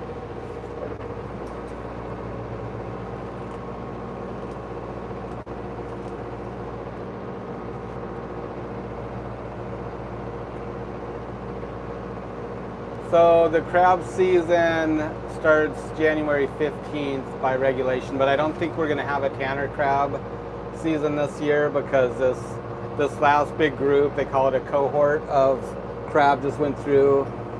The crab that we fished this last January was the tail end of that, and so there's no recruitments following that. So it just kind of happens like a big group, like a 3 or 4 year group of crab, and then we'll have a couple years where we won't have a fishery, maybe 3 or 4, and then another fishery. So it might be a few years before we get to fish crab again, unfortunately. Now that we're all ready to roll, Right. with the bigger boat. Well, we got to get some big pots before the next one, so. Yeah, we got to get some more pots. We have 10 5.5 buys, but we need to get 10 more. We did the fishery. We were actually down this way this last January, but it was really slow. The crab were out here offshore on the outside, and there was this annoying, persistent southeast swell that was just walking our pots all over the place, and so we didn't do very good. Matter of fact, we kind of bombed, but It was a total bomb. But it you was know, fun. there was a lot worse stories though. So one boat lost his main and lost all his crab. A couple other big boats lost their crab because they were up in the bay where we were, but they were pumping on fresh water because it rained so much, just rained the whole time. And you get a big layer of fresh water on top of salt water. And if your intake is too shallow, then you're sucking up that fresh water and it kills crab like just as quick as a drop of hydraulic oil in your crab tank, according to the guys on Deadliest Catch. It's the same thing. Lose a whole load just like that. Nice throwback. Yeah. So, I mean, all in all, I think we broke even and we had fun, and that's the important thing. Yep, I agree. It could have been worse, looking at it in that light. We did lose one pot, Starfall.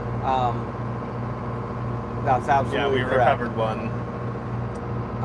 Never did find it.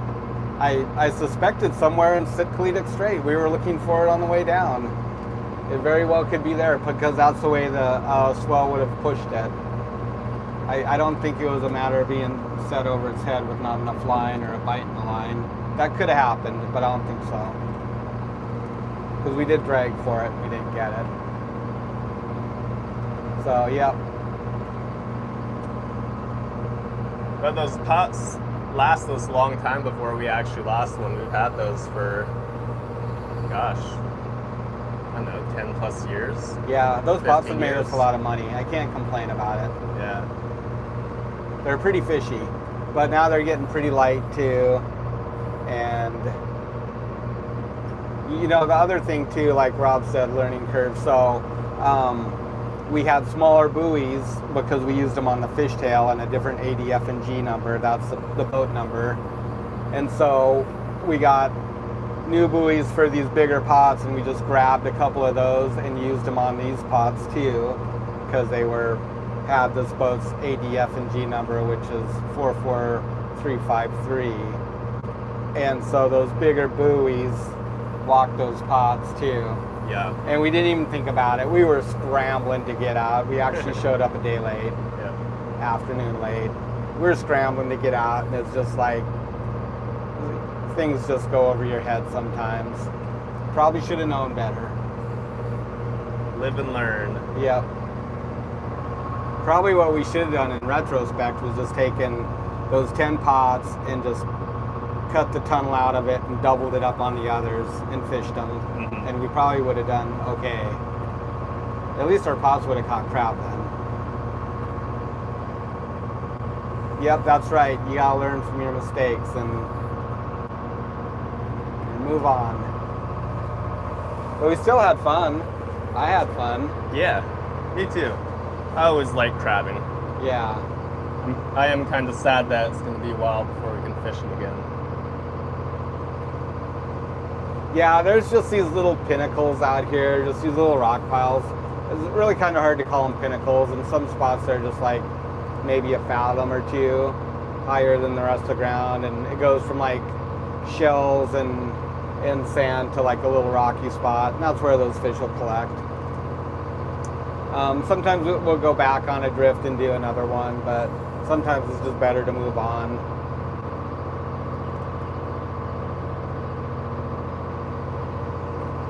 So we got another mark here. It's just a stone throw away. We'll go cruise through it and see.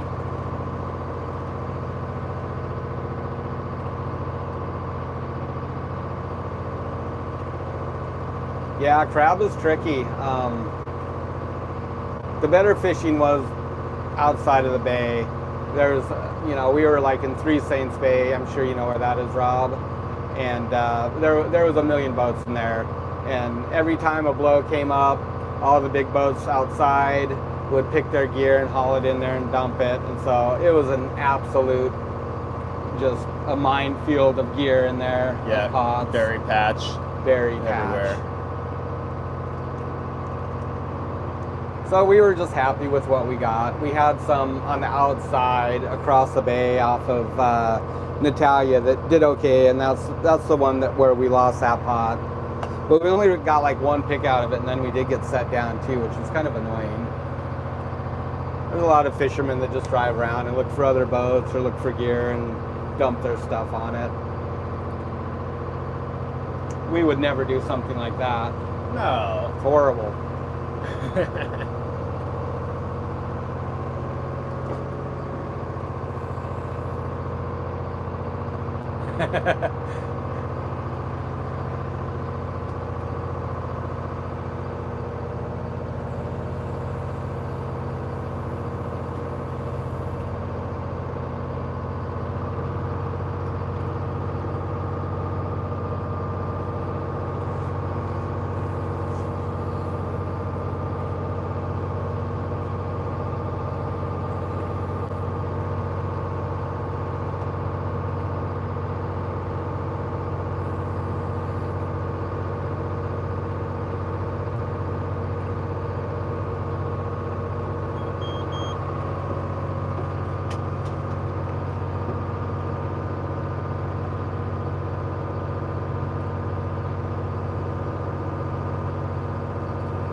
Well, not a super big drift, but that was a nice little pop. Yeah, get another one of those this hour, be right on track.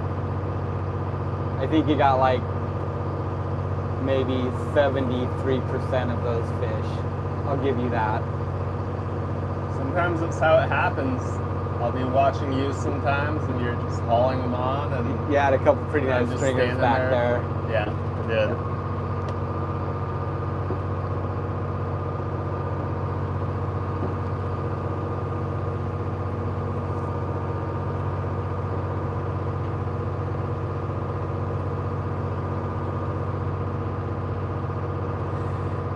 The hottest colored jig we use on those rigs. We've never been able to really quantify that.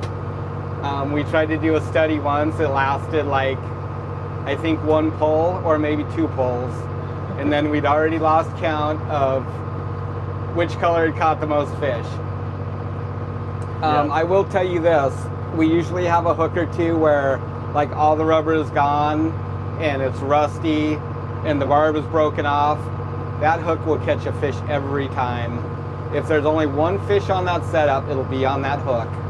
It's just like this old broken down hook. It resembles like an old beat up fish that's, yeah. And they love that hook. It's weird every time. So, I always found that interesting. It's the hook that drives me nuts too, because it's just floppy and catches around the main line and generally annoys me. Maybe that's why it's down there doing weird things. Yeah, just flopping around like a old injured bait fish. Yep, exactly. It does. It moves like it's injured, exactly. I'm not sure where that hook is. It might have finally wore out. A couple of them did pass on this season. I think some of these hooks spring. are probably like 10 years old. It's really cool too, because like when you buy this tubing new, it's just like rubber tubing, latex tubing, like surgical tubing. And so it's not really plasticky, but it's rubber. But after these fish have been hammering this stuff for a while, it's almost like a sponge. You'll just, if you look at the surface of it, it's just sponge-like from all the teeth that have bitten it. We did have some glow-in-the-dark jigs for cod. I don't know if they worked very well or not. Kind of the same thing. It's hard to, I don't know. We run out of fingers, and in the heat of the moment, you quickly forget what was on the last setup, I guess. We need a scientist on here. That was so long ago. Yeah, we need a scientist on here with a notepad to keep track. That was like inside Ugak Island. Uh-huh. I remember it. Right? It was those glow-in-the-dark ones. Yeah, I wonder if we still have that stuff. I don't think so.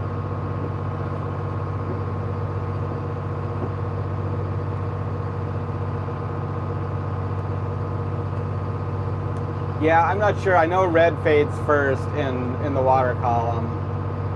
And I think it's really just about contrast. You know, that's why most fish, their stomachs are white, is so when predators look up, they see that white and it matches the surface, makes them harder to see. So I think it's really just about the different color contrast in relation to the surface of the water, and vice versa, that their backs are darker, so they're harder to see from above.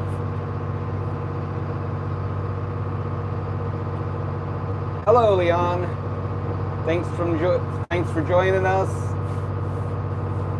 Got some nice, cool, refreshing day here compared to Texas, I imagine.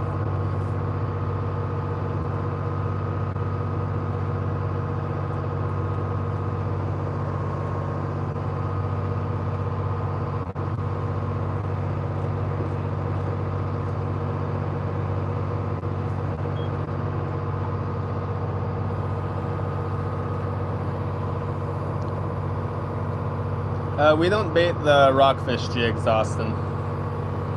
Just the cod.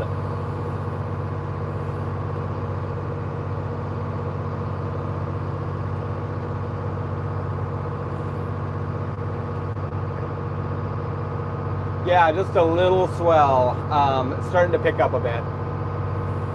It wasn't here this morning, so it's slowly starting to pick up. I think it's going to be 20 or 25 here by 3, kind of out of the south and slowly tracking to the southeast. So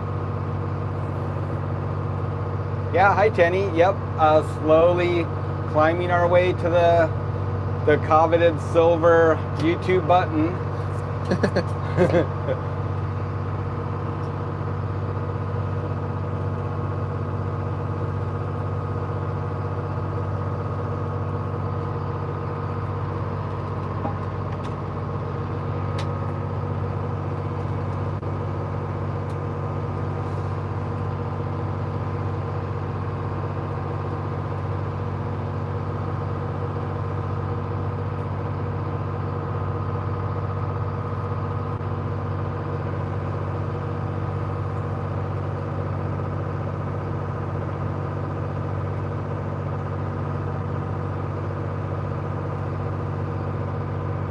Do you guys bait fish down there, Starfall, or like plugs, or what works best?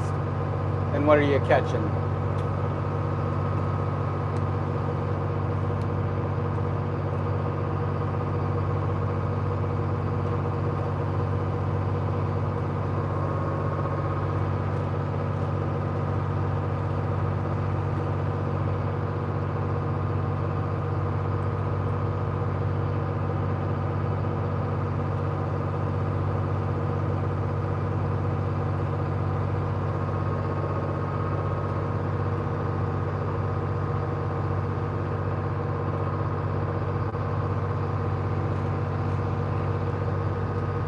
Back in the Derby days, there was guys that sprayed their halibut gear down with WD-40 or maybe CRC.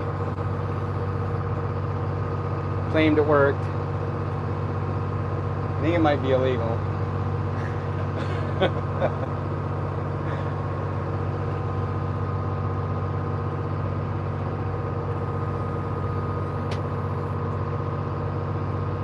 Oh, I miss Tristan too. It's fun to have him out here.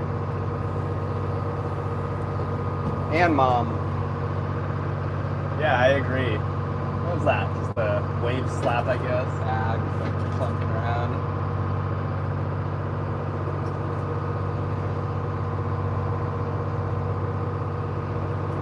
I gotta be careful or we'll be down there in the geeseys before I know it. Yeah, don't want to get too much further down that way. I remember checking that rocky area out, but it didn't seem like we saw anything much over there. You know, it seems like there should be good fishing from here all the way down to the geeseys, but yeah. how many times have we checked and not hardly caught anything? It doesn't, it's weird because there's a lot of rocky patches too. Even the corner down there, it was okay, but it wasn't that good. Well, there were some big fish there. There was some big fish there. I think it probably is pretty good there in general. But so far, another hour. It's 5 miles down there. Yeah. Not today.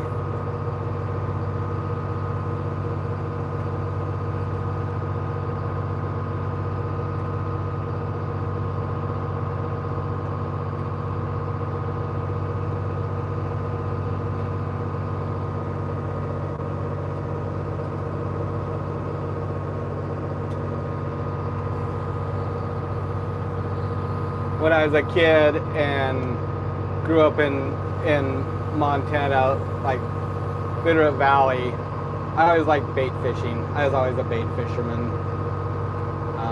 I wish that I would have got into fly fishing some though, because it's pretty cool. But I love to fish with bait, with worms, with grasshoppers. That was my deal.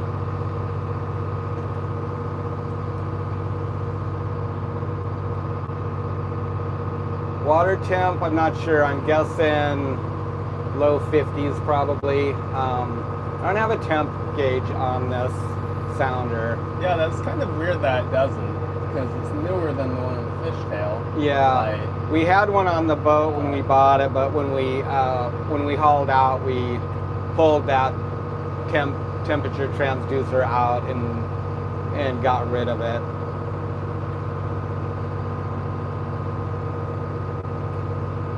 I think it was just old one, right? Like, I don't think it even had a wire. Oh, it was an old one? Yeah. Oh.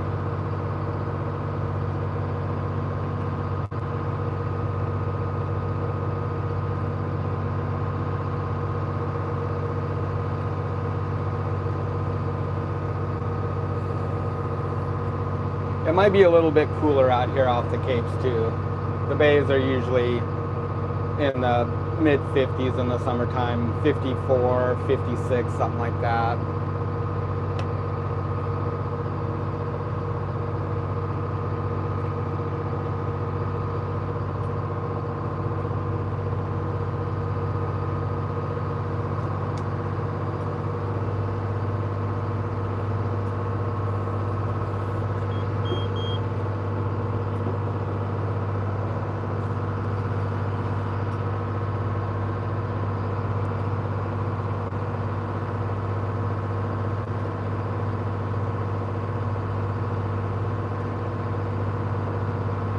Yeah, bait is very expensive these days.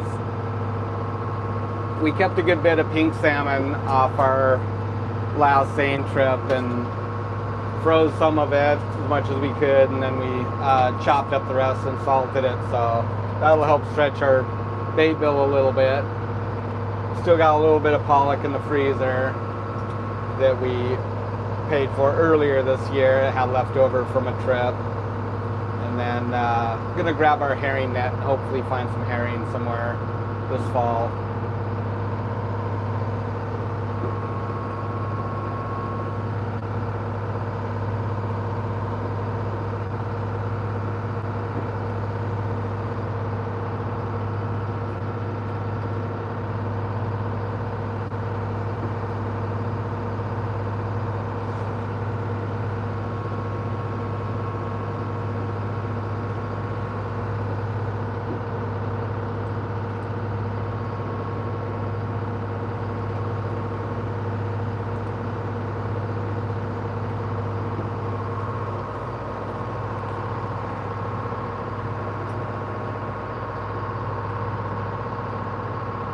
Alright, we need a couple more hits here.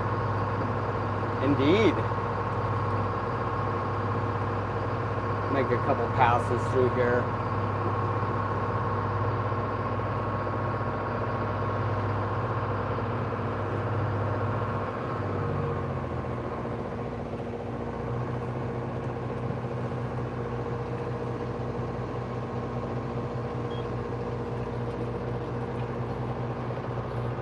That's pretty fishy looking.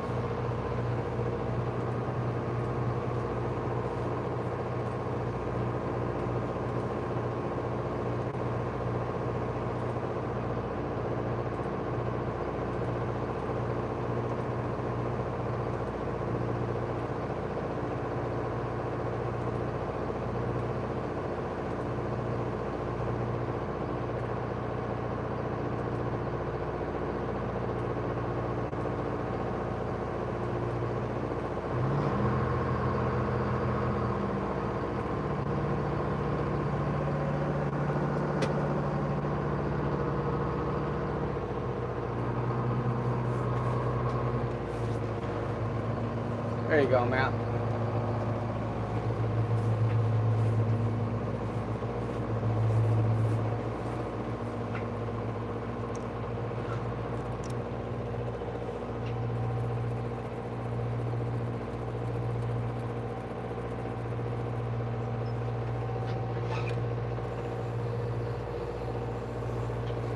Yeah, like 12.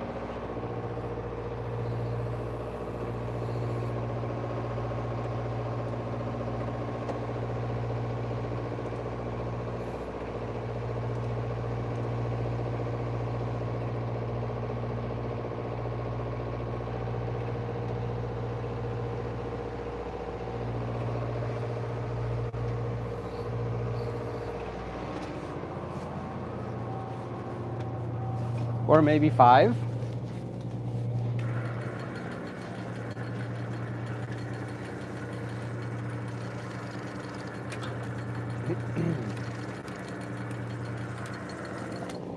Uh-huh. Or maybe right at the